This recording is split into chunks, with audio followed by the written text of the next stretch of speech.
The HEILPERN Show. Sponsored by Step Finance, your go-to DeFi portfolio manager on Solana. Luno, if you're just getting into Bitcoin, it's the perfect place to start. Hey guys, and welcome back to the HEILPERN Show. As you can see, we are here in beautiful Miami, and I have a very interesting guest. It is four-time kickboxing world champion, entrepreneur. I'm gonna go through the list, okay? Four-time kickboxing world champion, entrepreneur. He owns a bunch of casinos, made some, I don't know, like multi-millionaire. You introduce yourself better. I can't do it. Okay. Yeah, basically all the things you just said. Yeah, four-time kickboxing world champion. I guess I'll say I'm an entrepreneur, multi-millionaire, all-around nice guy.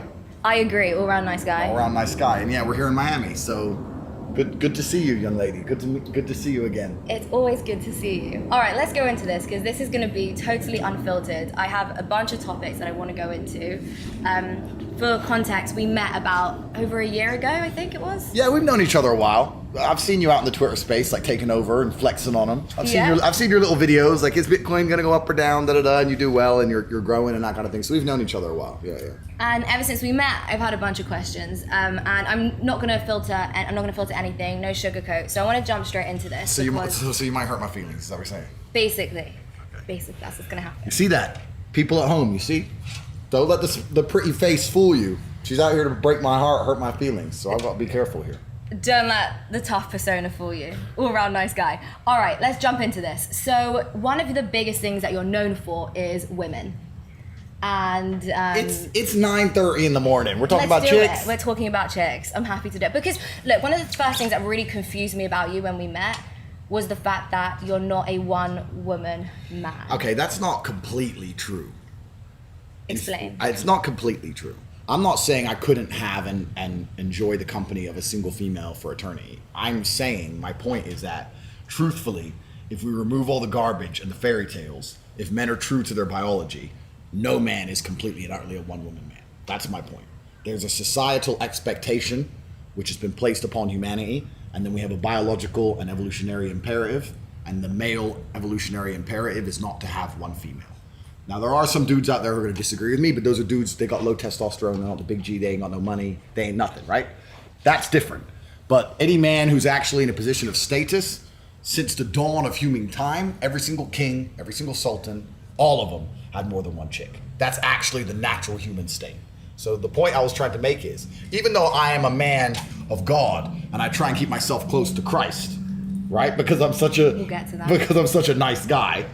My point is, any man who has the means to attract or solicit the company of more than one female likely will enjoy the company of more than one female. Does that make sense? It doesn't. I respect it, no judgment. Okay. The confusion that I have is you're jet setting, right? You're here, you're there, and we'll get to that.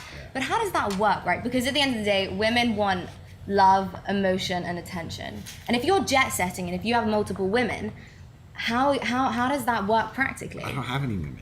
It was just an observation. I don't have any women. Let's be honest. I can't lie.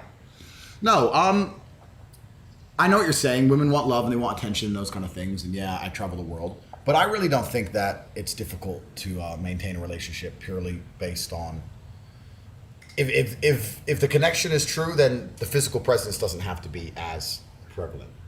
Let's put it that way, right? There's lots of soldiers go to war and they have a wife at home who loves them very much. But that's different because they're going to die for a cause. Let's just I'm going to war. I'm out here in the streets. How do you think I'm making all this money? But what do you do? But like, you're not fighting a battle. All I do is fight. My life is a fight. What do you mean I'm not fighting a battle? I'm fighting a battle against the oppression of humankind. How are you doing that? How am I doing that? I'm the only person who didn't cowered out at the beginning of this imaginary scamdemic. I'm out here literally resisting the enslavement of man. What do you think I'm trying to make all this money for? More cars? No. I'm making money specifically so that I am, to a degree at least, ungovernable. But that's on an individual level. And I take care of my people. Which people? My people. So this is what I mean. It's not like I'm out here doing nothing. I'm out here on the streets. I gotta go to Miami. I gotta see you. Gotta get this done. From here, I gotta go to Dubai, make some more money. I'm running around the world. I'm doing very, very important things. And if I had a female, if I did, because of course I don't, because I'm a man of God, blah, blah, blah. If I had a female, she would have to be very understanding of the fact that I am a man on a mission with a purpose.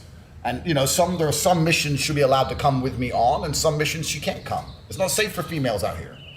I'm out here. I'm all right. I managed to get here. Because you're next to me. I got you, Layah. You're okay. But but otherwise you got to be careful. Women are, you know what? And I don't want to look like a misogynist, as usual. Misogyny is okay to a degree. Okay. What degree? Let me know. Give me a number out of 10.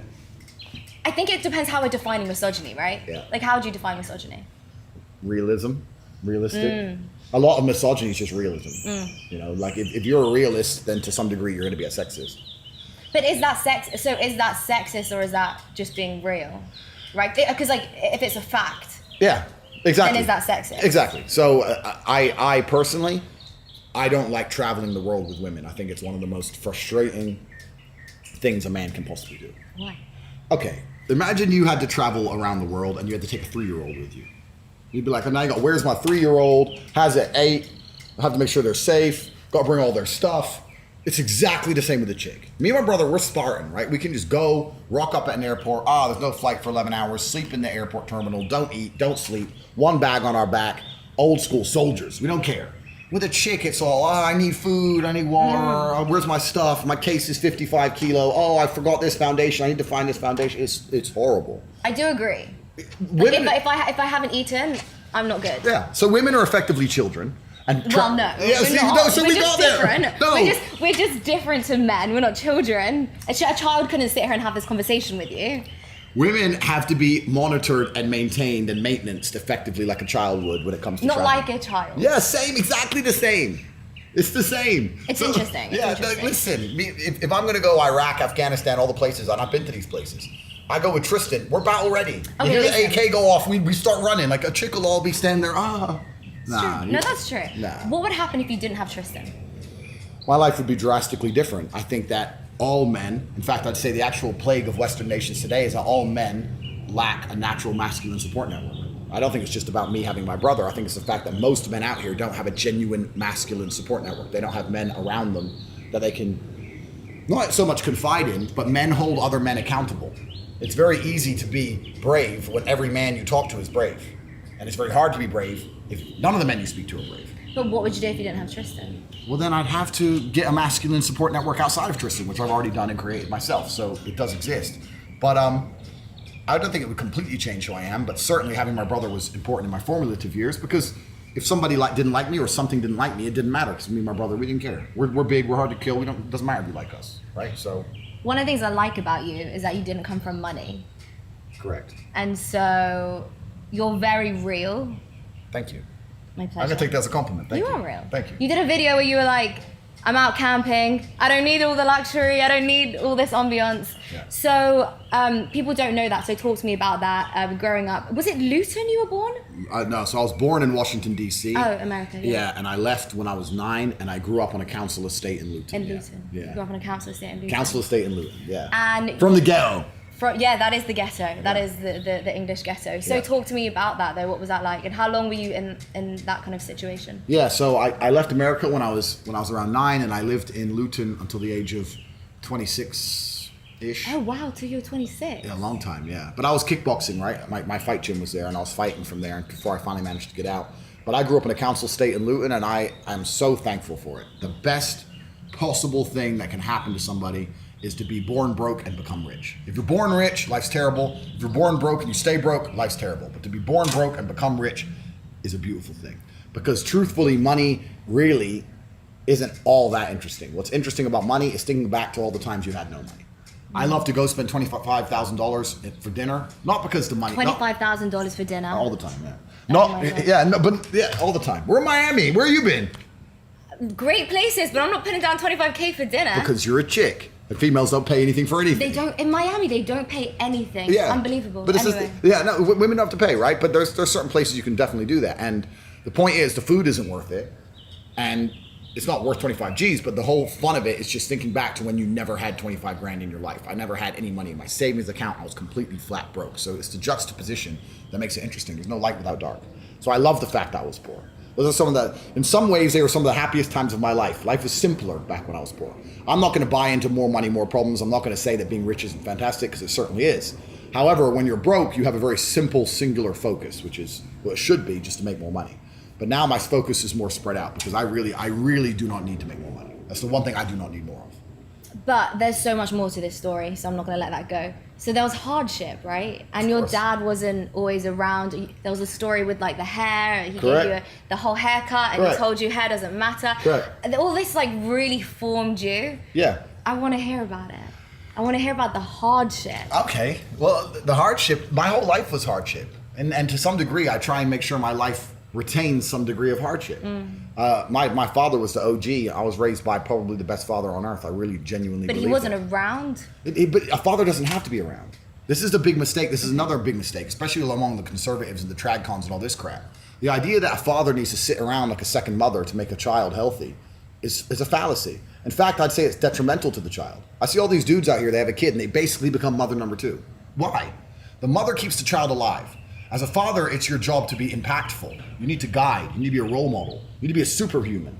Everyone should look at their father like a superhero. That's what you should genuinely view him as. It's hard to be a superhero if you're home every day arguing with your wife, changing diapers. That's not what a man should do. A man should rock up, teach lessons, be impactful, and it's more about quality as opposed to quantity of time. I saw my dad once a month. He was out on the streets. He was pimping, hustling. My father was a chess grandmaster. He's traveling the world playing chess. He had all his girls. He's doing whatever he's doing. When he came home, it was an impactful time, whether it was a positive impact or it was a big argument or whatever. Never was I ever around my father. It was a low energy environment. That's not who he was as an individual. And I remember every single second spent with him. There's a whole bunch of dudes out here and chicks. Their father's home all the time, fine. But if you're home all the time, you're going to lose to a degree your mystery. It doesn't matter how cool you are as an individual. If you're home all the time, always, you're not going to have that magical power as opposed to, whoa, dad's home. I'm telling you, the biggest mistake fathers make is that they let the woman convince them that to be a good dad, they need to be there all the time. That is a complete lie. Fathers never did this. We were always at war or down in the coal mines or away working. This is the way it's always been for humanity, right? The men were away doing important things. Now the man's at home changing diapers, like a punk. Why does that mystery matter? Of course it matters, because life is mystery. Life is a whole... That doesn't mean anything. That's just a lot of beautiful, exciting words. Life is absolutely mystery. I'll tell you why the mystery matters. Because for a female to retain her attractionness to a man, there has to be a degree of mystery. That's the first thing. So we're talking about a household where even the woman truly respects her man. There's a bunch of dudes out here, a bunch of people who are married, who are home every day, low testosterone levels, they're cucked out, and they're going to disagree with me. Fine. But it's the truth. A woman is more attracted to a man who gives a little bit of mystery. Let me give you an example. Let's imagine we went on a date. Let's imagine, yeah? And you asked me my job. And I said, oh, I do this and this and this and this. No. What would you actually say? You wouldn't say this and this. Give me. No, I wouldn't. I would never tell a female my job. But let's say what would you say? Let's say I run casinos. I own casinos in Romania, right? Let's say, so I picked you up. We're in the Lambo. We go out for a nice dinner. And I say I run casinos. Alternatively, you say, what's your job? And I say, I look after my people. That's my job. But the point I'm making is the story you're going to construct in your head is actually going to be more interesting to you than the truth.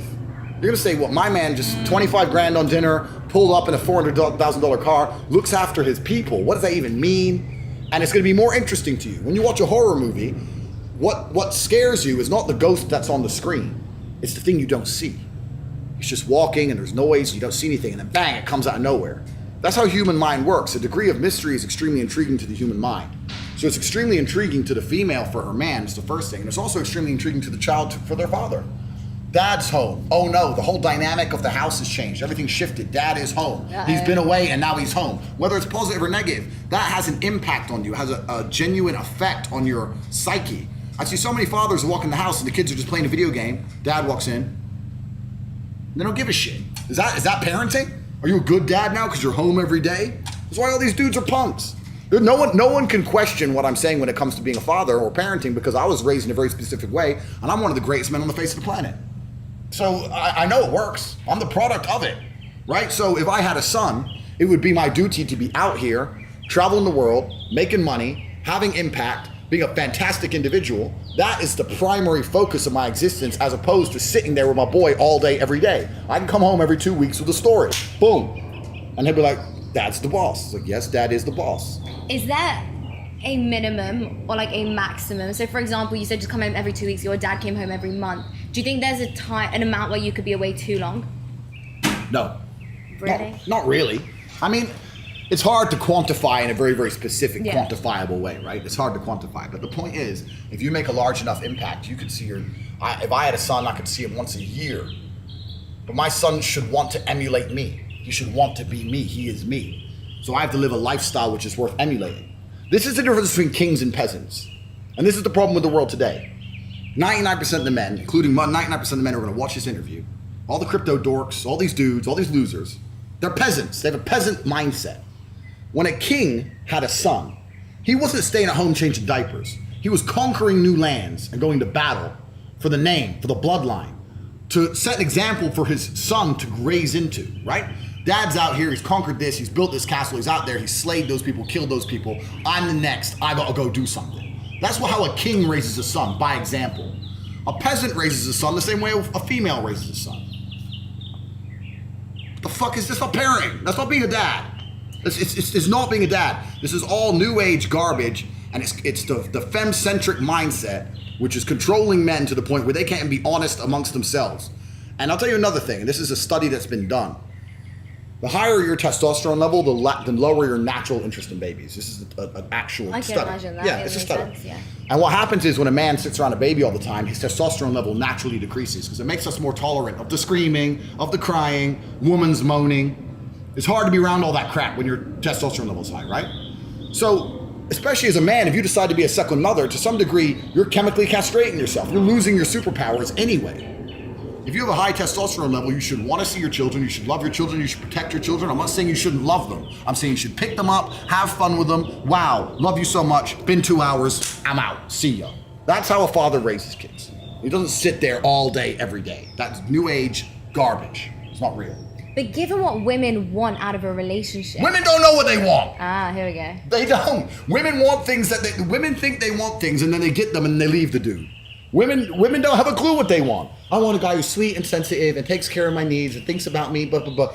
They're all out there. None of you are with them. Why? Because women don't want that. Women don't actually want that. Women want to be with a man they respect.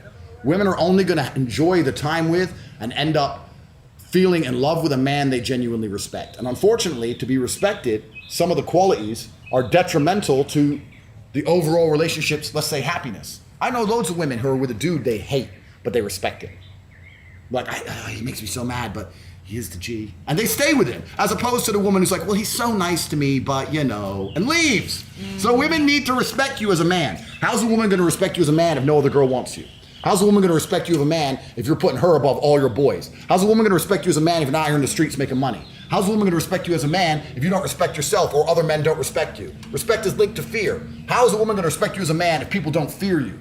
There's a problem with all these dudes out here, all these dorks, man, especially in the crypto world. I'm saying crypto because you're a crypto girl, right? These nerds will make a little bit of money and wonder why their chick still leaves them because you're just a rich nerd now. You're still a dork. You can still raise your voice and nobody give a shit. I'll still run up on you and take everything you got. Like, you have to be a man worth respecting. And that's extremely difficult to do. And if you're gonna do all those things, it's very, very hard to become a man worth respecting, sitting at home, changing diapers. And even if you just make money on your laptop, it's not enough. What is it? So what is enough? So other than not changing diapers and jet setting around the world, what is enough? You talk about being tall, muscular, you can shoot guns, all this stuff you talk about, right? Yeah. Some people aren't tall. Yeah. Naturally tall. What would you do if you weren't tall? All right. So firstly, let's accept something. God has favorites. Does he? He certainly does. Okay. And I'm one of them. As are you, my dear. Look at your nice, you. beautiful smile. Thank He you gave so it to you. much. God gave it to you, Yeah, right? So God does have favorites, but it's not even about that. For the longest period of human time, for a man to be respected, for him to even be admired by society on any level, to some degree, he had to be a warrior. That's what men did. We fought. Right. That's what men did. We fought. So if you're out here as a man and you have no battle in your life, no conquest in your life, no form of war in your life, then what you do then? And it doesn't have to be physical. Physical is the best example of it. Every woman wants a boxer or a cage fighter. Of course you do. Well, biologically, yes, because it means that, for me, everything is evolution, right? Completely. So it means that if, one day the government's coming, which they're coming, you want to know that he can physically protect you and the family, right? Exactly. So every woman wants a boxer or a cage fighter, but this is the testament to the problem of the modern world, right? Right. every single man watching this knows that women want fighters. Every single man watching this would love to be able to say he's a fighter, but 99% of the men watching this will not go fight because they are afraid.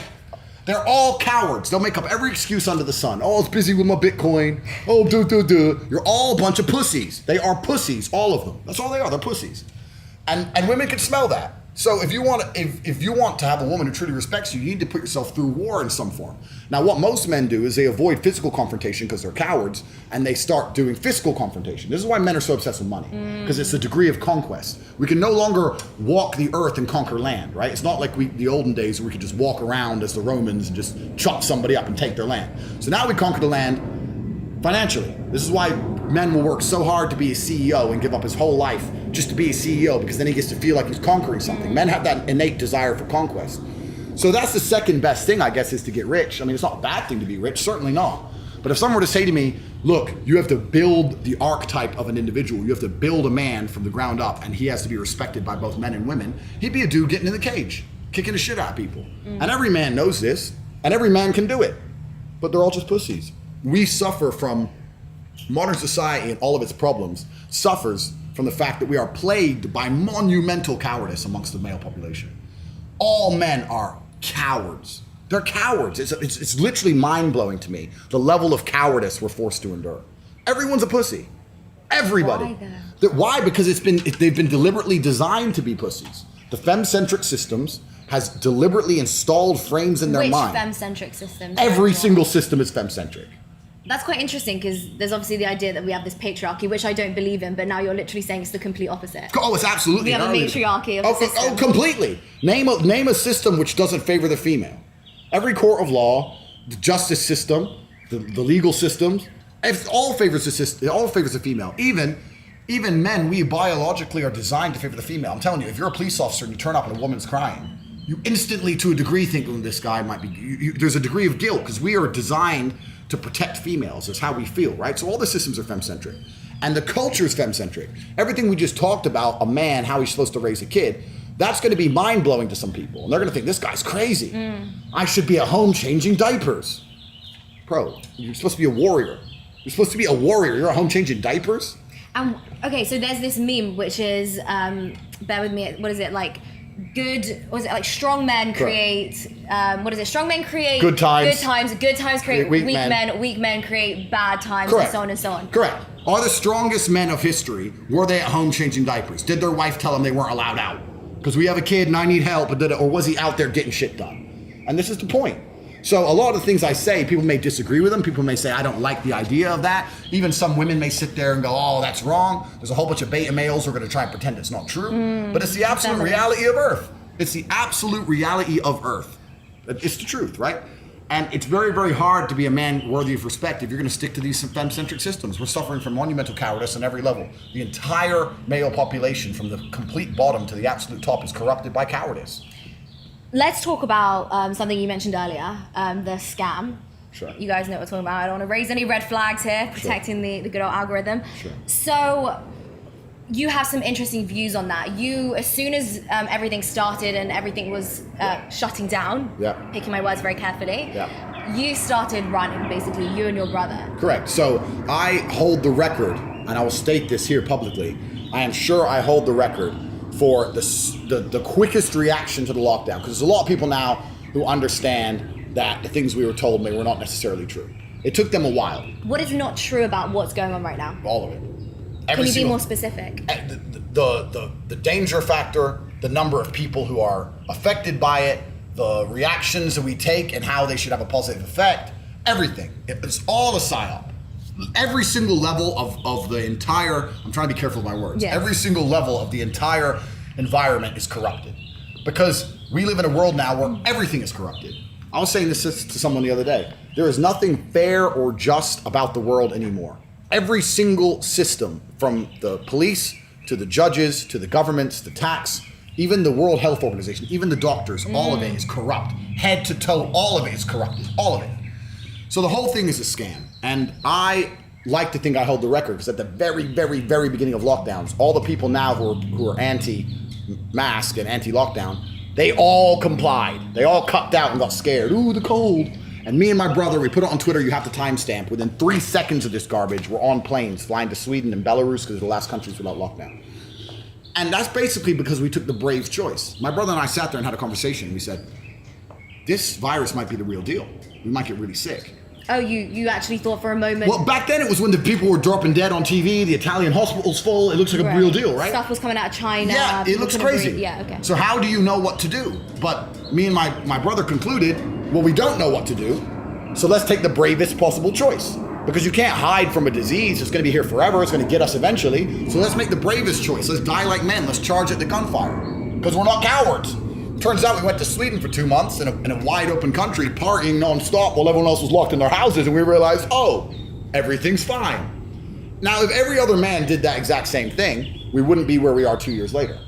The reason we are suffering, because we are suffering, suffering the way we are suffering, is because of the monumental cowardice of man. Revolutions are nothing more than men standing in one place and complaining and screaming. Can't even get men to do that anymore.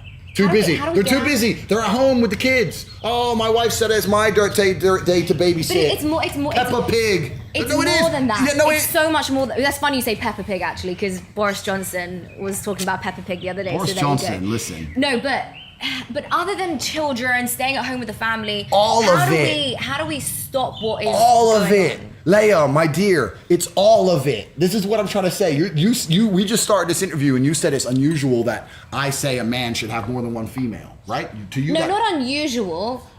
Well, it is unusual. I just don't necessarily. It's not what I'm looking for. So for me, I'm just like, I'm heartbroken. That's okay. I'm sure. But the point I'm making is everything translates, right? It's a spider's web. If you're gonna find a man who's truly warrior-minded, who's truly conquest-minded, who's truly hard to govern, is he gonna get one chick and let her tell him what to do with his life? No. He's gonna be that guy who does whatever he wants. And this is where we also tie into loyalty, because loyalty is a completely misunderstood concept. You value loyalty. Oh, absolutely. Yeah. But male loyalty, masculine loyalty is completely misunderstood. All these dudes out here who are at home with their wife thinking they're loyal, you're not loyal. Loyalty is having options and returning to the same place, not only having one option. They're very different things. If I walk into the store and they only sell apples and I buy an apple, I'm not loyal to apples. I don't have a choice. Loyalty is walking in the store where they sell all the fruit. I buy apples 6 days a week. Occasionally I get a big fat pineapple and I go back to apples the day after. That's loyalty. Without choice, there's no loyalty. So most of these dudes and most women who say, he's loyal, he's lame, and he can't get nothing else. That's not loyal. Loyal is a dude who has all those options and still is in love with you. That's what loyalty is. So masculine loyalty is completely misconstrued and misunderstood anyway. The truth is about most of these dudes who talk about being loyal, they couldn't get something else if their life depended on it. Nobody wants it. So when I talk about a man having multiple women, I'm not even saying he's gonna be a disloyal man. I know a lot of men who don't have to talk about me. I have some friends who are some Russian guys, they're multimillionaires. They have a wife, she's beautiful, she's in a Bentley, she's living the good life. When the Russian mafia are out to play, he has no chicks? You think he ain't running around with a bunch of Barbie dolls? No, of course he is. But he goes home to his wife, and his wife's like, he can do what he wants. I don't care about them. I have the family, I have the kids. And she's smart, and he's smart, and it's a happy environment. Only here in the West are you gonna try and find a mafia boss and say, you're not allowed to do that. Come on, he's a G. He's a G. I respect it. I understand it. But for me personally, I just don't think that's something that I could. Yeah, you're living in a fairy tale, my dear. Because that means you have to compromise. No problem with it, because most of these chicks out here and most of these dudes out here do compromise. Everyone watching this compromises. I say this all the time. If you were rich when you met the partner you're currently with, you wouldn't even be with him.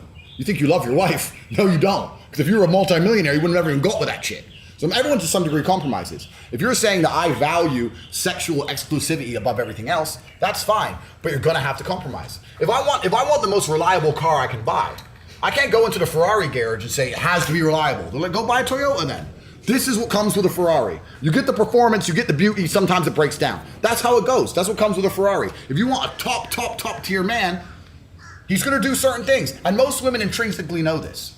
If you go to one of these parties in Miami and one of these chicks is chilling with Chris Brown, do you think she believes he's gonna be loyal? No, doesn't matter, it's Chris Brown. Yeah, I don't touch Chris Brown. Okay. It was just an example. Ugh. My point is women intrinsically understand at a certain value of male that they're not gonna get sexual exclusivity and they don't care. They only So try and get that crap from beta males. It's only a beta male they try and, okay, well, you're not allowed nothing else, da, da, da. When you're really I real G. understand and I agree with you to a very large extent. However, I still want to prove you wrong one day. You're not, listen. I will prove you wrong one day. You can go out there and find the biggest bad boy you can find who is loyal to you, which is fine. But the fact that he is sexual exclusive to you means that for some reason, we don't know why yet, there is a human metric in which he does not excel in every form. So you can go out there and, like I said, Toyotas are really reliable, Ferraris are unreliable. You might go out there and get yourself a nice BMW. That's sure. That's fine. I'm not saying he doesn't exist. You can go get yourself a nice BMW. I don't like BMWs. Well, that's what you're aiming for. No. But when the Ferrari pulls up next door, when I meet your dude, I'm gonna be like, yeah, he's all right, but how much? What? Less than 100 mil? Nah, come on. Well, he's a broke. I'll he's a prove broke you boy. wrong. I'll prove you wrong. And maybe he'll have money, but he'll lack somewhere else. So this is my point: is that the true masculine in the realm of true masculine excellence, one of the benefits of such is sexual exclusivity. Because females, you have so many choices. Most men out here have no choice, and the very few men who are at the peak of the human experience of a man have all the choice. And to find a man who has all the choice, which is extremely rare amongst males, like less than 1%, and say you're going to be with me and me only, it's hard. It's hard. Why would he do that? Why would he do that? I'll prove you wrong. I'd love to prove you wrong. And look, it's on the cards. We'll talk about this in a couple years, and we'll see how. I hope you have a happy marriage. I'm not saying you're not going to find a nice guy. I'm not saying you won't find a guy who won't be loyal to you. I'm not saying any of that.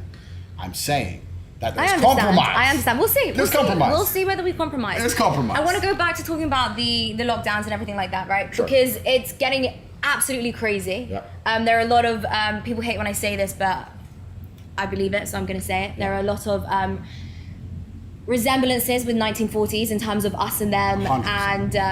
and creating a second class system 100%. of people. So how do we get out of this? Because all tyranny does eventually come to an end. Does it? Well, we see it happens again. History doesn't repeat, but it rhymes. Yeah. That's the best thing that I've heard recently. I think it's amazing. But how do we then come out of it? I'm not saying in 100 years we're not going to go back into it, but I'll be dead. Yeah. You'll be dead. Yeah. What do we do? My boy will be on the streets. Don't worry. That's what I mean. That's why I have to raise him right. Because Right. the next warrior You class. have a boy? No, but I'm going to make about Okay. 20. So don't worry about it. So, yeah, it's a difficult question. The pessimist in me kind of thinks that this is different than all the other tyranny they've tried to enact before because they have a technological advantage and they're getting to the point where they might be able to ensure via technology that they can keep a degree of tyranny existing. Part of me is not scared, but part of me is pessimistic in regards to the fact that they have the tools now to put things in place which are going to be extremely difficult to break. They're going to put paradigms in place that are going to be extremely difficult to break. I've lost all faith in humanity. I didn't have much before this, and now I've lost it all. Like really, genuinely. And the biggest mental shift for me has been, before all this crap, it was the BLM riots and Trump and all this stuff, and everyone was screaming all cops are bad, and I'm like, no, come on, we need the police, law enforcement, da-da. I'm gonna change sides. All cops are bad. Why are you enforcing this crap? Yeah. It's insane. The police are out here, the ones actually cracking skulls. It's amazing that a very few elite can tell another select group of the slaves to go and enact tyranny upon the other group of the slaves, and they're gonna obey. Like, this could all end overnight if the police would wake up and say, no, that's not fair, but they won't do it. So all cops are bad. So I've lost faith in the law enforcement systems. I've lost faith in the judicial system. I've lost faith in governments to the point where I sold all my real estate. Did you? Yeah. I refuse to even hold real estate under a government. I hate them so much. Every single one of them. I can't stand any of them. They're all corrupt from head to toe. You think you own a house? Oh, you own that house, right? Go piss off the IRS. Tell me how long you own the house. Some cops are going to turn up with a piece of paper and you're out. You don't own anything. The whole thing's a scam. The whole system's a scam. And you're talking about how it's going to end. I don't know. I don't know how it's going to end. My answer to all of this is the organization that I control and run, the War Room. What we do in our organization is we try very, very hard. We prepare people to be adaptable. So in regards to their finances, in regards to getting multiple passports, that kind of thing. Because Darwin said it. It's not the strongest that survives, it's the most adaptable that survives. We're here in Miami right now, right? If Miami locks down, I'll bounce. I'm that guy. I can live anywhere. I can go to Tokyo tomorrow, live for the rest of my life. So I think the smartest thing you can do in the current times is try and prepare yourself or try and construct a life which allows you to be adaptable, because nobody knows what's coming next. I don't know what's coming next, and nobody knows where to be. It's very, very hard to be proactive in such a chaotic environment. You need to be reactive. And that's what the War Room's all about. So I'm trying to save myself and my people, That's the first thing I'm trying to do. I'm not really trying to save the world. No. Because a lot of these people out here, they deserve the slavery. You deserve it. Listen, at the beginning of this crap, when I saw all the masculine influencers on Twitter, the whole manosphere, everything, when I saw them all be pussies, everyone, you all deserve slavery. Oh, now you've changed your mind. Now you're anti-mask. You think I forgot? I look stupid. Elephants never forget, right? And it's easy to be brave now. The sentiment has changed. That's not being brave. That's just going with the flow. The bravery was required at the beginning. When me and my brother were getting arrested in Germany for refusing to wear masks, you were at home tweeting pro-mask. All these losers, all of them, all the conservative, all the right-wing, all the masculine, you were all cowards. All of you, and you all deserve the slavery which is going to be bestowed upon you. If I had tweeted something pro-mask, I would be issuing a public apology each week. I'm sorry for the fact that I aided in the enslavement of man by believing the propaganda machine. I apologize. Yeah. I was part of the problem. These guys aren't even sorry. They're just gonna sit there and start now changing it and tweeting anti-mask and thinking that nobody notices. You're the reason we fucking got here. I lost respect for so many people. So many people I actually respected. I lost respect for all of them. No warrior blood. Cowards. How are you gonna roll next to me, be my boy, if you're gonna fall for propaganda programming? Yeah. How are you gonna go to war together? How are you gonna go to war? How are we gonna sit in a police interview if you fall for propaganda programming? Listen, police can arrest me today. If they come in and say your brother said this, I'm like, no, he did not. Yeah. Shut up. But with you pussies, I might be thinking maybe he was pro-mask last week. All you men are cowards. Most of the people out here deserve the slavery. And I really do think that there's gonna be a social split, even worse than before, in regards to the rich and the poor. What's gonna happen is you're gonna have people who have absolute freedom and people who have complete, I think it's gonna be polarized. It's gonna get worse than ever. Yeah. Have-nots and have-yots. And I'm on the right side of the equation. So worst case, I'll be in my jet doing my thing. So worst case, I know I'm okay. And I just have a duty to protect the bloodline. But man, I don't want to be pessimistic or nothing, but when the rally call came at the beginning of the battle, I stood there by myself. Me and Tristan are standing there like, where is everybody else? And you can, I don't need to name names. Anyone who's on Twitter, every single masculine account you can think of, all the big strong men, the red pill, alpha, all the conservatives, all cowards. All of them. You can go through their accounts and see all of them cock out, pussies, all of them. It's crazy. And that's how we got here. So what can I do? I'm just one man, Leia.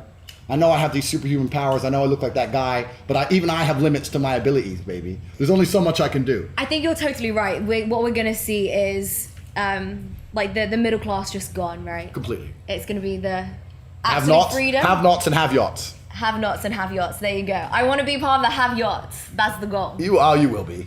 You will be. Don't worry. So you spoke about getting rid of all your real estate. Yeah.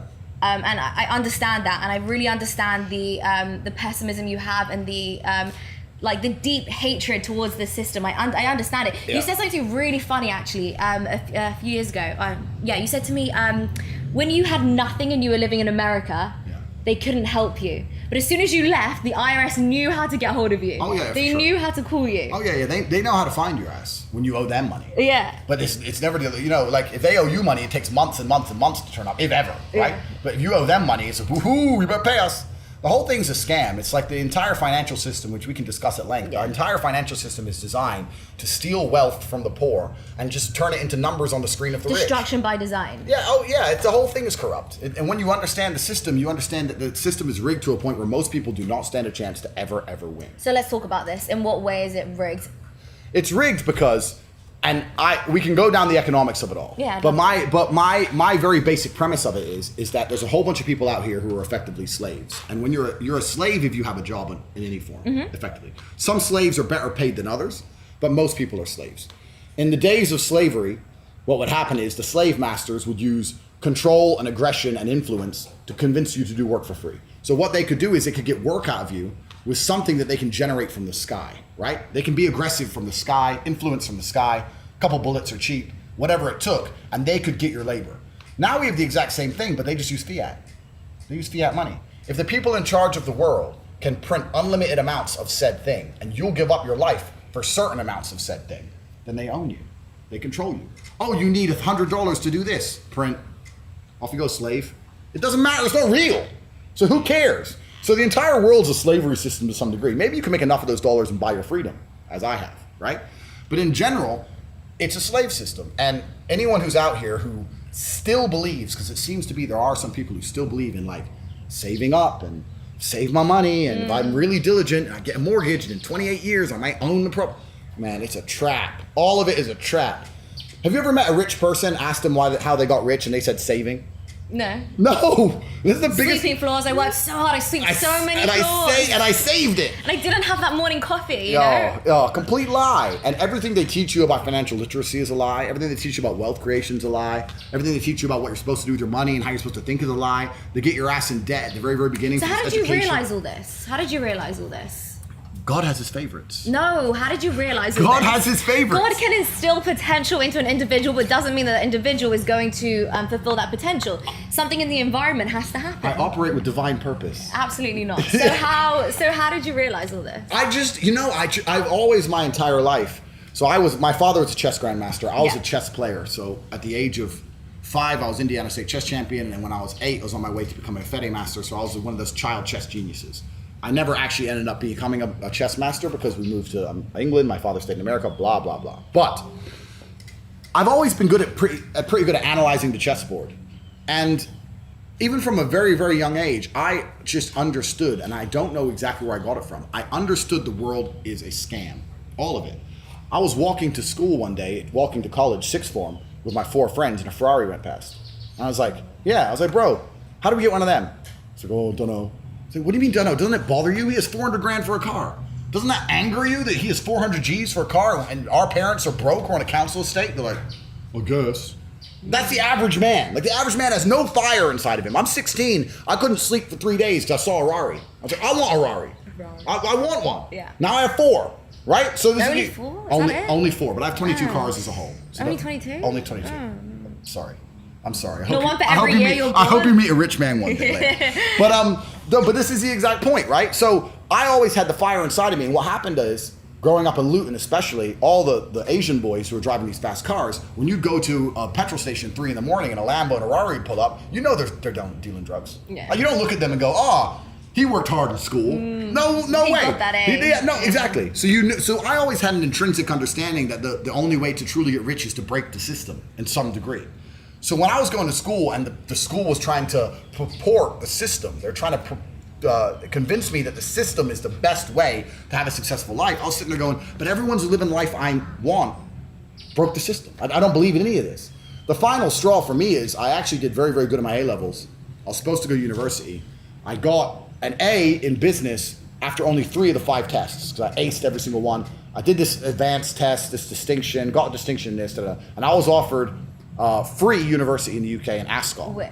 Oh, in Ascot. Ascot for business. It was free. So cool, I get to go to uni for free because I'm such a clever motherfucker. Good. So, but then they asked me to do a personal statement. Oh, I hated that. Yeah. So did I. So I'm like, personal statement, you already said yes to me for free. And who's gonna read this? Hi, my name's Andrew. I like to kickbox. Who cares? Like, you've already said yes to me. So it's during tutor class, I'm arguing with my tutor saying, well, I don't need to do a personal statement. They already said yes to me. Then she's like, everyone has to do one. I said, no one's gonna read this junk. She's like, everyone has to do one. I said, you know what? I won't go then. That's how stubborn I was. My mom went crazy. You threw away free university over a personal statement. You could have just wrote one. You could have done it. I was like, listen, I'm gonna be a kickboxing champion. Don't worry about it. Right? So when stuff doesn't make sense and you're doing things for no reason. But there was a reason. The reason to me was that was the personal statement. Doing a personal statement doesn't make sense. Of course. Right. And I saw that as a genuine infringement. That was oppression. I can't accept that. No, I know I'm smart enough and I'm stubborn and I've always been stubborn. I'm like, no, I'll be fine without your university, without your personal statement. Goodbye. I must have been the only person to ever throw away free university in the UK. But I didn't go. Best thing that ever happened to me was not going to university. Thank God. That's a 4-year head start. Everyone's out here in uni. I was making money. I started off with a really basic, boring job. I was carrying boxes of ice in a fish market. You know, I wasn't doing anything elaborate, but at least I was working. At least I was getting up at 5 in the morning, running to work, working all day, running to the fight gym, fighting all night, running home. This is what I respect. This. I didn't have a car. Yeah. My family didn't have a car, right? It was literally just run. I used to run 9 miles a day to get places. I had to get places. I just run. So, like, I couldn't wear nice clothes because I get sweaty, right? So I was this guy who used to wear a tracksuit, a t-shirt, take my t-shirt off so I didn't sweat too much, and just run everywhere around Luton. You just see me, the crazy guy, just running. I really want people, if you don't know Luton, please look up Luton. It was bad. Yeah, I grew up in a bad place. But Wait, what did you do though? You went to the fish market? Is that what you said? Market. Fish market. You were kickboxing. Correct. And then what did you do? Right, so I want to know how you made money. You want to know the whole story of how I got rich? Yeah. It's a really long story. Every time. But yeah, I've always had, the point is I've always had that fire inside of me. I've always had that desire inside of me. I think every man is born with a masculine fire. I think it's certainly the reason why so many things in history happen. It's the reason why so many armies tried to conquer the land. Look, why? Why would the Romans wake up and look in a random direction and say, let's go over there, whoever's there, let's kill him? That's inside of men. There's something masculine about conquest, right? That fire has been dampened. It's been dampened by distraction and consumption and all these things.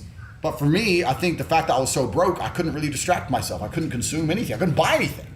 Like, so what do? It was either a life of crime or a life of punching people in the face and getting paid for it. So I chose to get paid. And the original question is why I resisted the system. I could feel all these little triggers my whole life of the system trying to oppress me. And every single person I saw living the life I was aspiring to was outside of the system. Even now, to me now, I consider myself outside the system. I'm outside the matrix. I can say what I want. You're gonna get me fired?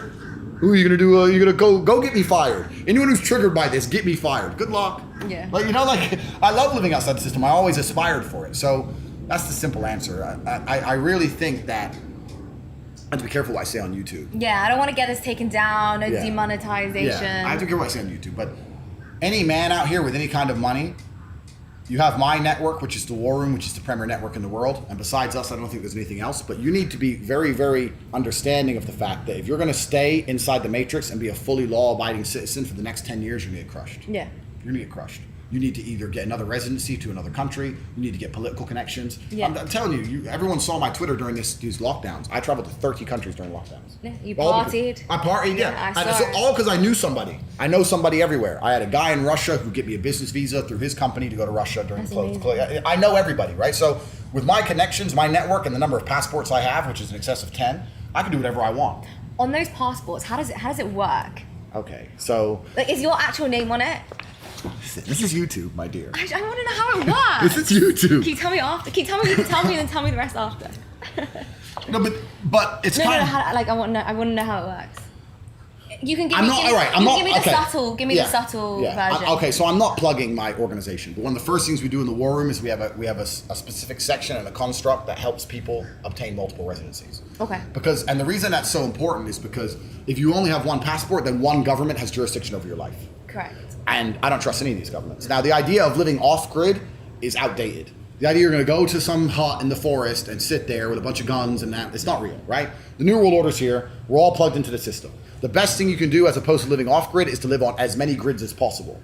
Because that allows you a lot more flexibility. In the height of Corona, when I was traveling around, when I wanted to go into a country, and they said, you're not allowed in the country, Americans are banned. English people are banned. Swedish people are banned. Romanians are allowed in. Yeah. Cool, so I'm the same guy, right? I'm just whipping out passports. Wait, but is your name the same on all the passports? I really wanted to know that. Anyway, the point is, the War Room, the organization I run, CobraTape.com, that's something we specifically help with. And it's very easy to do. There's ancestral routes. Yeah. There's a whole bunch of routes. It's not hard. It's just a bunch of paperwork and headache. But we have a team, we have lawyers, we have people who can help make all that happen. So if you're a man and you have any kind of money, you need to be realizing that a degree of that money is worth spending on trying to obtain freedom. And to obtain freedom, you need to have as many passports as possible. Okay, so we'll talk about the passports after, clearly. Got it. Okay, I'll learn all about this afterwards. Yeah. So let's talk crypto.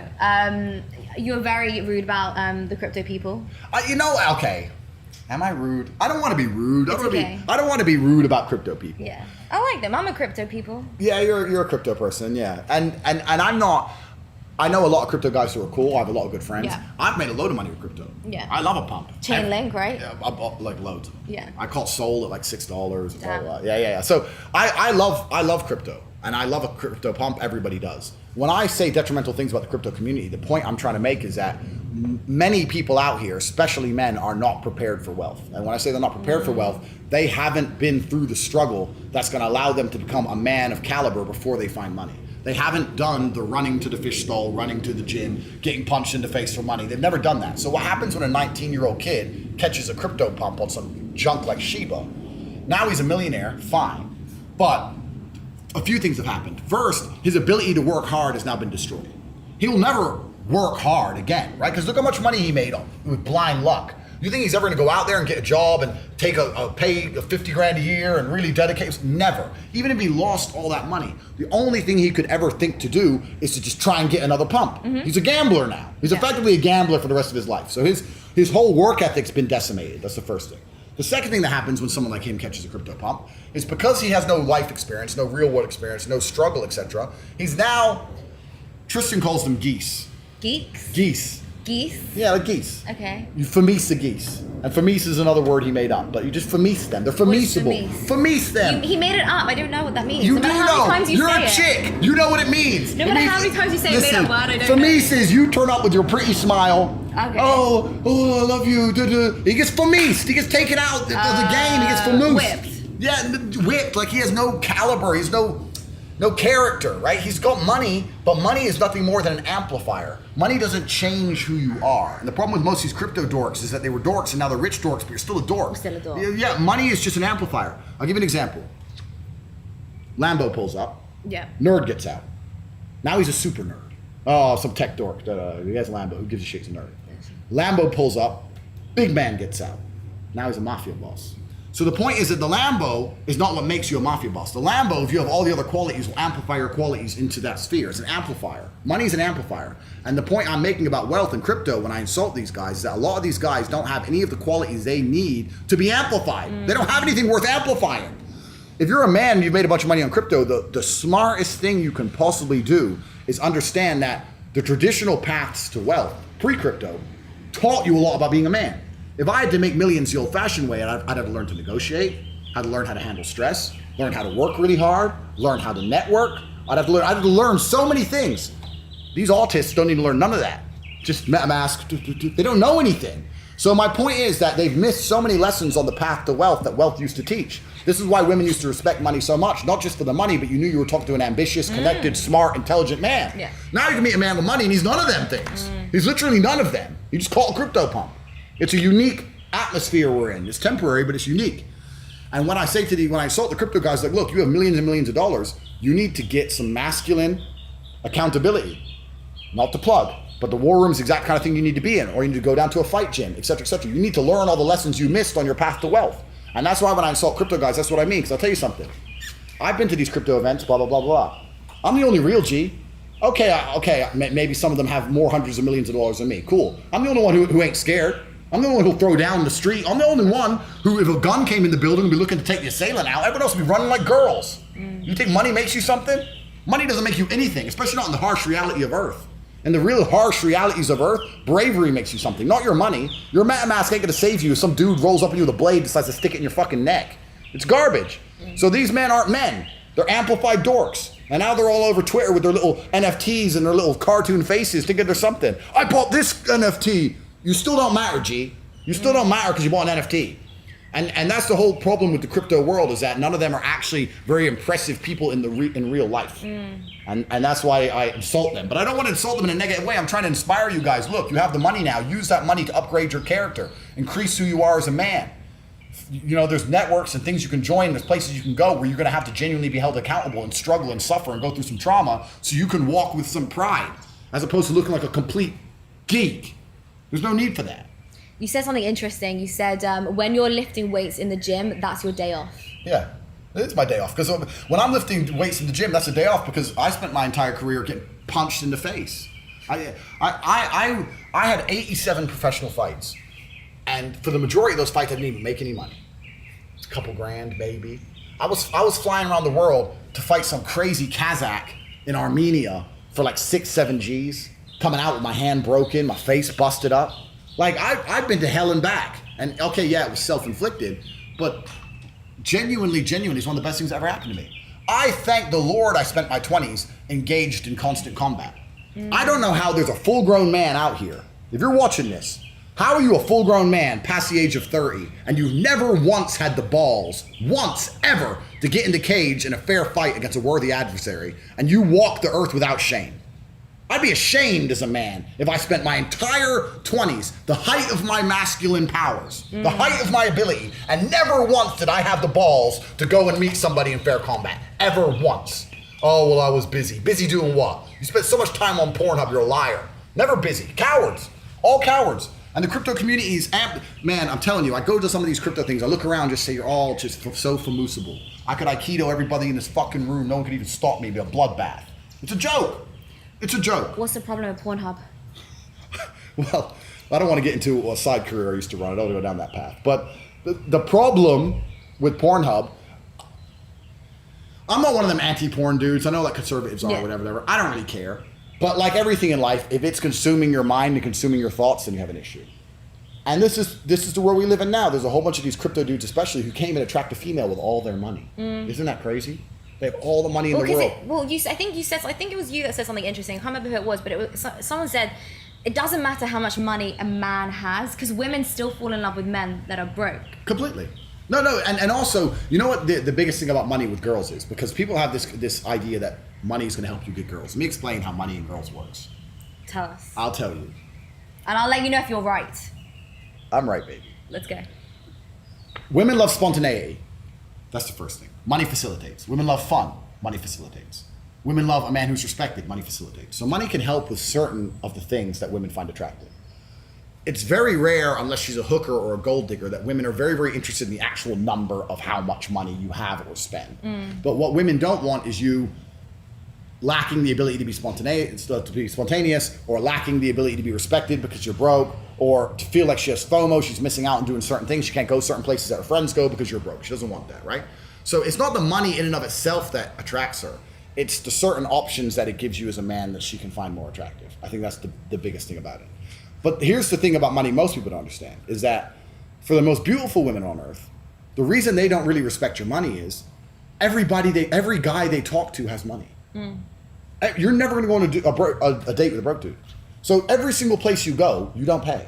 So do you actually care how much money that guy really has or how much the dinner really was? Not really, it was just dinner. So the point is that money is not enough to get a beautiful woman. It's enough to qualify you to try. Because she ain't going to go with a broke dude. And she's going to go with one of 10 dudes she can go with, and they all have enough money. Maybe one is more, one is less, but they all have enough money to give her the basic things she wants: bit dinner, bit fun, holiday, blah, blah, blah. So it just qualifies you to try. So if money is all you have and you have absolutely no other qualities, you're going to lose to the dude who has money and the other stuff. That's the game. Money's like having arms. Like a chick's not going to get with you just for having big arms. But if she's going to get with a dude, she probably wants a dude to have some arms. It's one of them. It's like, I'm going to get with you just for money, but I don't want to get with a broke guy. So like, women don't really think about money that way. They're just like, well, every guy I go on a date with is rich. Right. And men lie, especially rich men. And there's a man with $1 million who'll say he has 10. Girl doesn't know. You know what I mean? Like, it's very rare you get someone like me with so much quantifiable wealth. But like, I have a fucking $6 million car, Bugatti, all this kind of thing. So with me, it's hard to lie, right? But there's a whole bunch of guys out here who can catch a 400 grand pump. They can convince a girl he's a multimillionaire for years. I can confirm there's a caterer in the kitchen. Yeah, I got a caterer. That blew my mind. Why? I gotta eat. I walked in to go to the bathroom, and then there's this guy just cooking and all this beautiful fruit and. Of course, I've got to eat. I see it. This is what I told you. I'm a man of God. I don't have a woman in my life. I got to eat. I hire a catering company. But no. But the point I'm making is that these dudes think if I get money, I'll get a chick. No, you won't, because you'll get money, and then the chick you're after is still going to be dating athletes, superstars. All these dudes, they have money too, bro. You think your bored ape is going to impress her? Dork. There's a term which is. You can do anything to a woman, but you can't bore her. That's absolutely true. So funny. No, but it's true. And to get a little bit dark, it's true. I knew a girl in Luton who was in an abusive relationship, right? Her man was always hitting her, screaming at her. She was always crying, I want to leave him, blah, blah, blah, blah. Problem was, when she finally left him, in fact, he got banged up for drugs, so he went to jail. She got some other guy, a nice guy, and she was a complete prick to this dude, and she was so unhappy. And the problem was, it's very, very hard to be interesting when your ex is a psycho. The new guy's boring. It's true. I can see in her eyes. I'd say, you're going home and you're turning up 2 hours late and he ain't even screaming, and you're bored, aren't you? Well, no. I was like, you missed the days of the fucking flying plates and shit. Because it's women are addicted to drama. You watch TV shows. Women watch serial killers documentaries to relax. Like, this is the reality of females. You want drama, you want excitement. It's not a bad thing. You watch the Kardashians, you don't want it smooth. I don't watch any of that stuff. I'm just going to put that out there. But as a generalization, of course Layah's different, I'm sorry. But it's okay. As a generalization, the point I'm making is that you're right. Sometimes women are attracted to very, very toxic men because toxic men are not boring. You're never bored with a nutcase. And then after a crazy guy, you try and get with a normal guy, and you end up being very, very bored. So you're right. You can do anything to a woman except bore her. A lot of these dudes are out here treating women like complete shit, but she's staying because she's not bored, and it's boring everywhere else in comparison. So it's certainly true as a paradigm. It's true. Girls just want to have fun. Cyndi Lauper. There you go. Nailed it. You said something interesting as well. See, I clearly follow everything. I'm a fan. Like, I respect the hustle fully. High five. Fully respect the hustle. May not agree and then, want to live the same kind of lifestyle, but I respect it. You said something which was, when you wake up in the morning, you don't ask yourself if you're happy. Oh, completely not. But what's funny about that was a lot of that kind of like masculine, like self-help. Yeah. Is for men. Yeah. But as a woman, I find that really helpful. Because you said women just want to be happy. They just want to wake up and feel happy. Yeah. But you said no, wake up and just, what did you say? Wake up at. Yeah. So have I created something, or am I doing? Yeah. So the basic premise is that the paradigm of happiness is completely misunderstood. I believe that because people always say to me, "Oh, well, you have all this money, Tate, but are you happy?" As if I'm going to be like, no. Like I guess what they're hoping I'm going to do. Yeah. I'm like, bro, I'm fine. Yeah. Enjoy the bus. No, but the point is the whole paradigm of happiness is largely misunderstood. And we talk about happiness in society as if it's the most important metric, and I'd actually argue that it's not an important metric at all. And it's also really, truly amazing how what you define in your mind, the limits you set in your mind of what happy is and what happy isn't, becomes very, very true. So I watched a very interesting documentary once about colors. And it was colors. Yeah. And it was a tribe in Africa that used different words to describe colors. So to them, blue and yellow are the same color, same word, right? And also these two very different shades of green. And I'm talking about like grass and a leaf, like basically the same shade of green. They're completely different colors. So when they showed them blue and yellow and they said, can you tell the difference? They're like, no, it's the same color. I can't tell the difference between the blue and the yellow. Well, they couldn't see the difference? They couldn't see it, even because in their mind it had one word. So because they grew up their whole life and it had one word, those two colors within that spectrum, to them it's just like it's one color. They couldn't see the difference, just like we'd say different variants of pink, it's all pink. They couldn't really see the difference. Whereas the two very different shades of green, they're like, oh yeah, that's that. Oh, they're completely different. So the point is, their own mental blocks, their own mental barriers where they had mentally decided to put the brakes, controlled their reality. And people often talk about being happy, and what they do is they talk about being happy in the same way a child in their very giddyish Christmas morning happiness. Like, hee, I'm happy. That's never going to be long lasting. That's going to be temporary. If you were like that all the time, you wouldn't even get anything done, right? You wouldn't even be a mature adult. So the idea that you're out here searching for that feeling permanently is asinine and it's immature. That is certainly happy, sure. But I've changed the paradigm of where happiness is. For me, anything above distraught is happy. Besides 3 or 4 monumentally destructive events that are going to happen throughout my life, like a loss of a family member or something, unless I really, really feel down, I'm happy. So if I wake up, it's not I'm thinking if I'm happy or not. If I'm not devastated, I'm happy. It's black or white. If it's not black, it's white. So even if I wake up and I'm furious and I'm stressed and I'm pissed off and I got much to do, I'm still happy.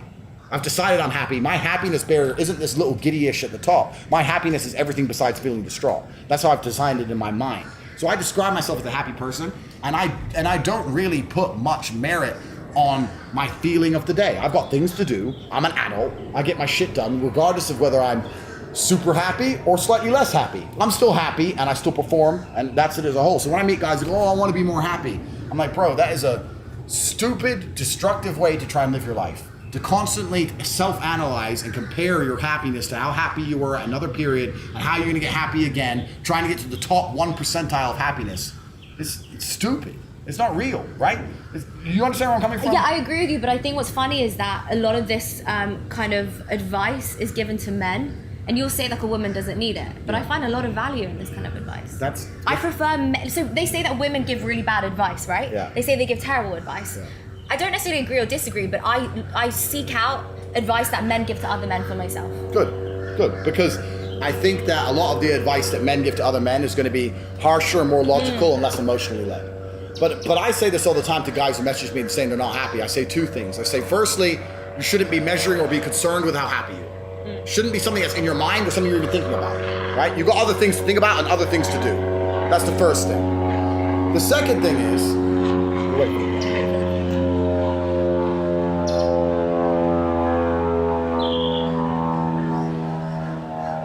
So the first thing, the fact that you will sit there and self-analyze yourself to determine how happy you are out of a score of 100 is already a mental failure. That's a failure. You should be busy. You shouldn't cross your mind. The fact you have time to sit there and go, how happy am I today? Oh, I'm only this much. Maybe I should be happier. That's already a mess up. The second thing is, and this is the truth, most of you, in fact, the large majority of you, don't deserve to be happy. Why? Because they haven't done the work it requires to be happy. Yeah. You're not a man of genuine excellence in every human metric.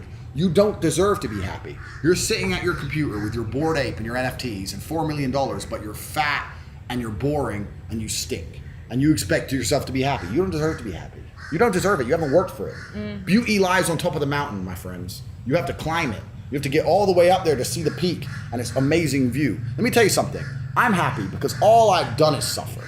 That's all I've ever done is suffer. This is how I got here. Suffer. My life's been nothing but suffering and trauma. That's how I got here. That's why my worldview is so brilliant. That's how I can wake up, and as long as no one has a gun to my head, I am happy because I have suffered.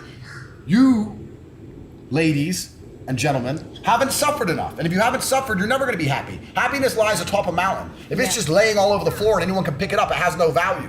People's entire mental model is skewed. You're a crypto guy, right? You believe in NFTs. NFTs, the whole point of them is that there's one. It's the scarcity that provides the value.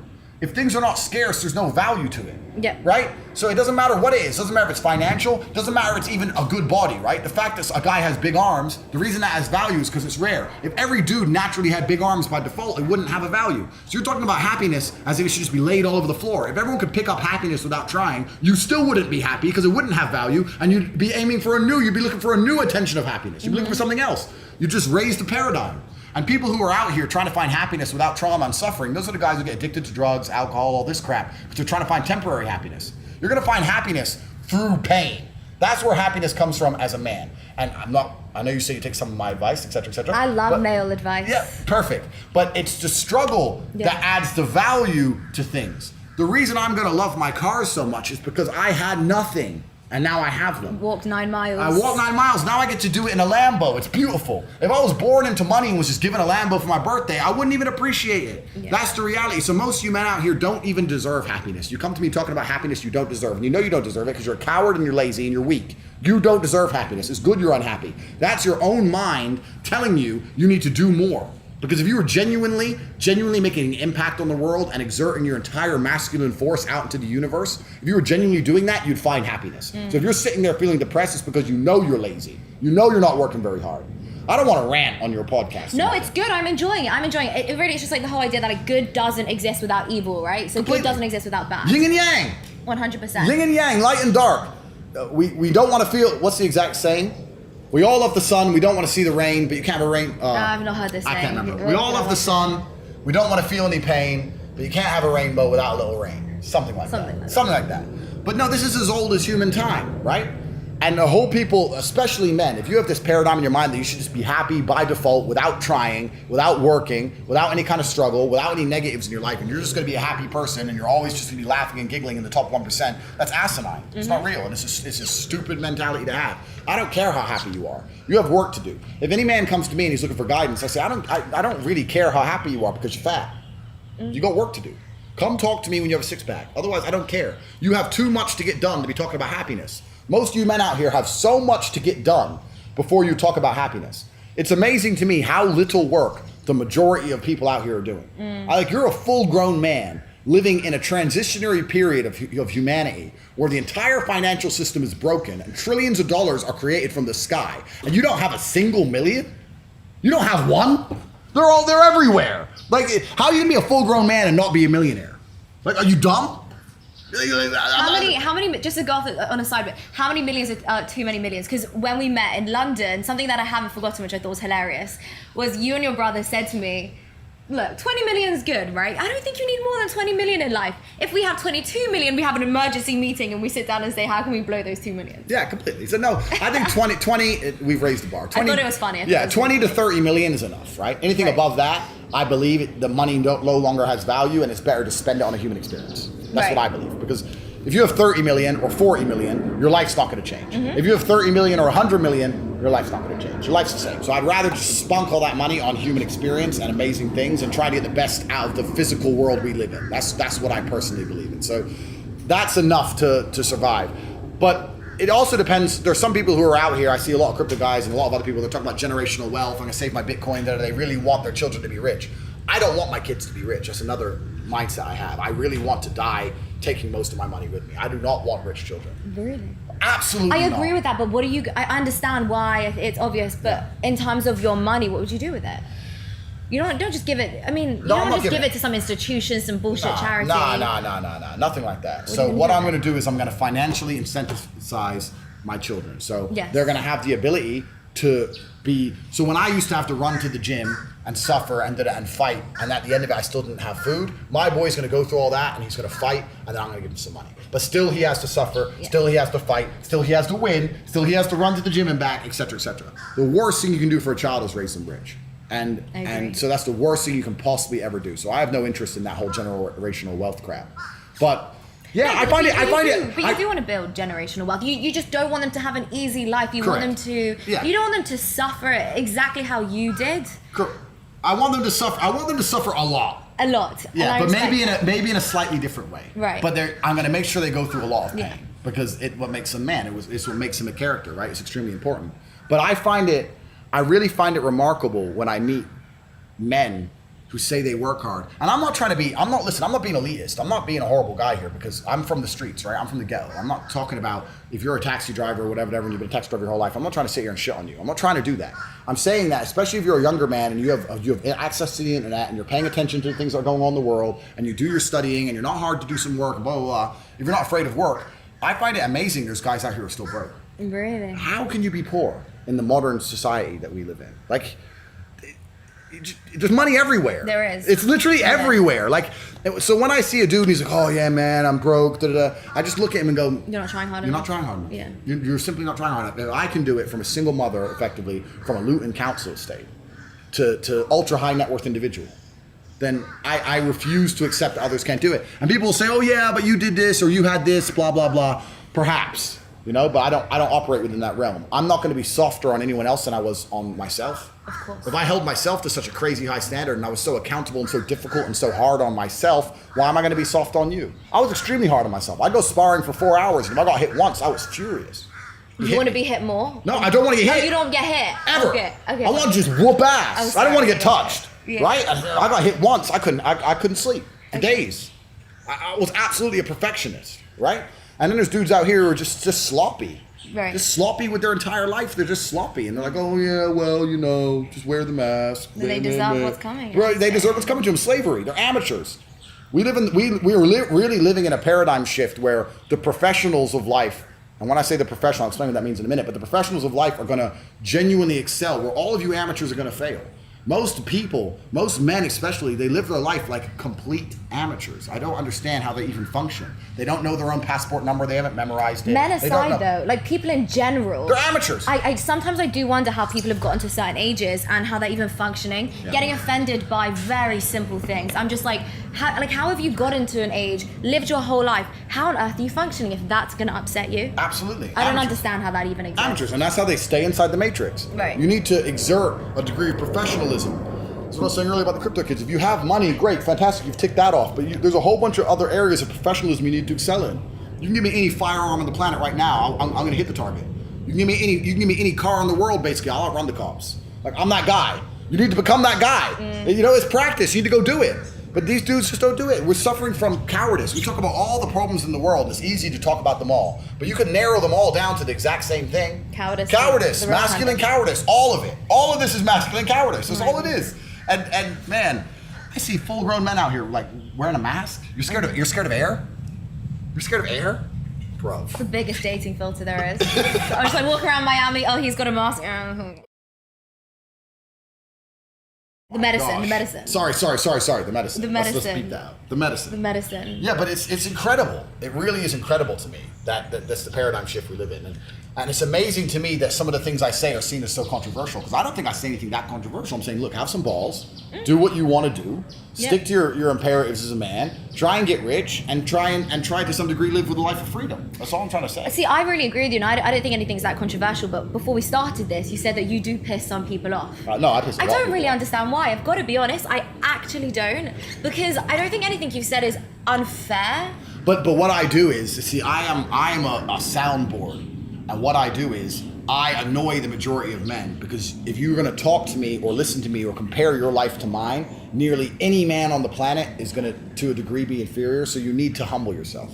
This is the truth. Men need to humble themselves, because especially like, I don't know, we keep talking crypto, right? Yeah. I'm rich. Yeah, but I'm also rich, and I'm also tall and strong and smart, and I can kick the shit out of you. Yeah. And I've got all these, and I've got political connections, and I'm living a life of freedom, and like, you're rich, but you're afraid to go outside because someone's gonna rob you. So it's very difficult for men to compare themselves to me and not to some degree take an L. So they have to humble themselves. So what happens when I talk to people is either they go, this is inspirational. I want to learn from this guy. He has so much to teach. He's right. I need to become a professional. I need to be well-rounded. I need to join his network. I need to know the people he knows. I need to have all these assets and these connections, et cetera, et cetera. Or people go, he's just so arrogant. He's crazy. And I'm sitting at home with my wife and I raise my kids and he's crazy.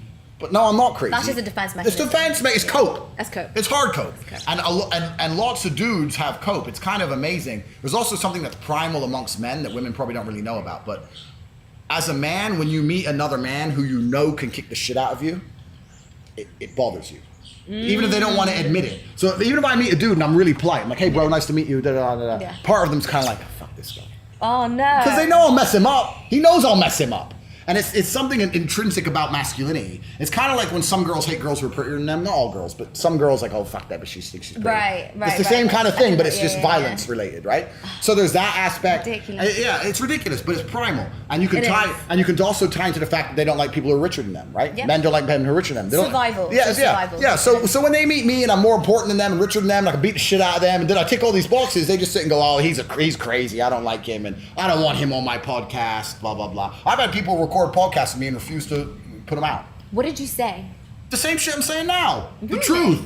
The truth. You weren't like more like inappropriate or harsher or? Not really. Because I don't think you said anything too bad. Look, I don't think so. I don't know. Maybe they're worried. You go down, I go down. Because I've just said I agree with everything you just said, basically. Do it. See you in jail. Literally. So. Yeehaw, I'll get us out. I got phone calls. There you I got go. phone calls. Don't worry Sort about me it. out. Sort me Yeah, out. I'll get it. So, okay, what is the final goal then? Because every day you're always like, every day I'm hustling, every day I'm surviving. You don't take a day, you do take days off, but it's not like a day off, right? Yeah. Like we said earlier, even lifting weights is your day off, Correct. right? Like for me, lifting weights is lifting weights. It's not a day off. So, what's the final goal? Like, where do you see yourself in like 20 years? That's a good question. And I believe I have a duty to protect the bloodline. I have a duty to my last name. It was instilled within me. My Tate. father, Tate. My father is one of the greatest men on the planet. Unfortunately, he's no longer with us, which now promotes me to the greatest man on the planet. So I have. What about your brother? Are you equally greatest men or? Yeah, we share the responsibility. title. We share the title. So I have a lot of work to do, and I think that the duty I have to my bloodline, it depends the exact path I'm going to take. I don't know if I'm going to have 20 sons with 20 women. Or I'm going to find one woman who might give me 2 or 3, etc. But I think the family is a beautiful thing. But the nuclear family, as it's told within this trad, con, conservative, that's garbage. If you were to ask me now to design my ideal life, like if I could just design it, I'd have 3 or 4 sons in Moscow, 3 or 4 sons in Kazakhstan, maybe 2 or 3 sons in Mongolia, my 3 chicks, inshallah, my 3 wives. And they'd all be training hard, becoming warriors of Earth, all carry the last name Tate. And in the future, as much as people go, Tate, you can't do that. You can't have kids with all these women. You can't do that, blah, blah, blah. In the future, when the dystopian, when the machines arrive, when the Terminators turn up and you're like, where's John Connor? Where's John Connor? Oh, he was an act of fiction, but there is a man. There is a man who does exist. There's a man who's real. He's from deep in Mongolia and his name's Emery Andrew Tate V. And he's going to rise up because even I am human. I know it's hard to believe. Even I have I'm human, right? Yeah. And there's limits to my power. Time is in the fire is in which we all burn. Even I will get old. But when I am old, I need to make sure I've done my job because it would be a detriment. It would be unfair to humanity for me to not create clones of myself to protect the future.